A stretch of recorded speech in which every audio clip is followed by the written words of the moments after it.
So hello guys, welcome to my YouTube channel. Hello, আমরা যাব রান্না করতে। 6টা ফ্রেন্ড একটা বন্ধুর বাড়িতেই থাকছি। তো আমাদের রাত্রে খাবার দাবার থেকে শুরু করে সমস্ত কিছু এখানে আয়োজন করা হয়েছে। আমরা রান্নার সেকশনে এখন চলে এসেছি। আমার পরীক্ষায় বলে হবে, কিন্তু রান্নাই বলে হবে। আমাদের উল্টো পাল্টা রান্না। অনেকবার ধুয়ে নিলাম, 4-5 বার জল দিয়ে ভালো করে ধুয়ে নিলাম।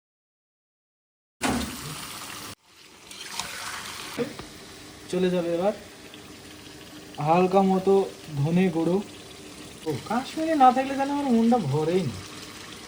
মুহূর্তটাকে মনে রাখার জন্য আমরা পিকনিক করছি, দিনগুলোকে মনে রাখার জন্য।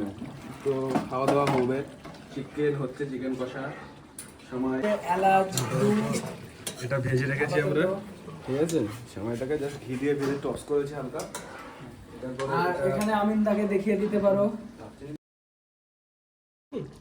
মাংসটা একটু ঝাল কর, দেখি একটু ঝাল হোক, চাপ নেই, সময়টা মিষ্টি করে দেবো। দেখতে পাচ্ছ এখানে আমাদের আতিফ ভাই মানে মোটামুটি আটাটাকে রেডি করে রেখে দিয়েছে লুচিটা করার জন্য। আটাটা ভালোই সফট নাকি দাদা? একদম একদম বাহ, দারুণ হয়েছে। আর এখানে আমাদের মেমোরেবল করার জন্য সবাই মিলে দেখো, কেউ বসে নেই এখানে, যতজন আছে সবাই কিছু না কিছু কাজ করছে, এগুলোই তো মনে থাকবে।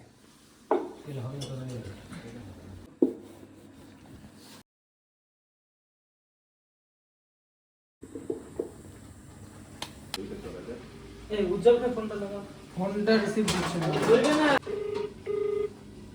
ঠিকই বুঝতে পেরেছি। এই দই কই দই? কতক্ষণ লাগে গো? দই আর ধলি পাতা কিছু কি ওটা? দেখে দেখে বাজারে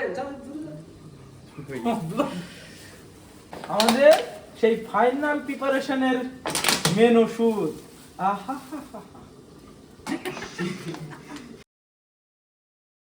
আমাদের এখন কাটা চলছে। তাহলে রেখে দিলাম রে, খালি নি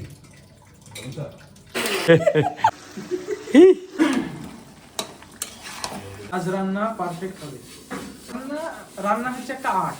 মানুষ চেষ্টা করে না, ভাবে যে কঠিন জিনিস, কিন্তু এখন রিলস, শর্ট ভিডিও এইসবের থেকে রান্নার একটা আর্ট করো তোমরা, খুব সুন্দর, খুব ভালো লাগবে তোমাদের। প্রত্যেক দিন আলাদা আলাদা, তোমরা টাইম পাও না, কাজ সেরে বিকেলের মধ্যে এসো, শেখো, মায়ের সঙ্গে যাও, শেখো অল্প অল্প করে। ওই দুধের বোতল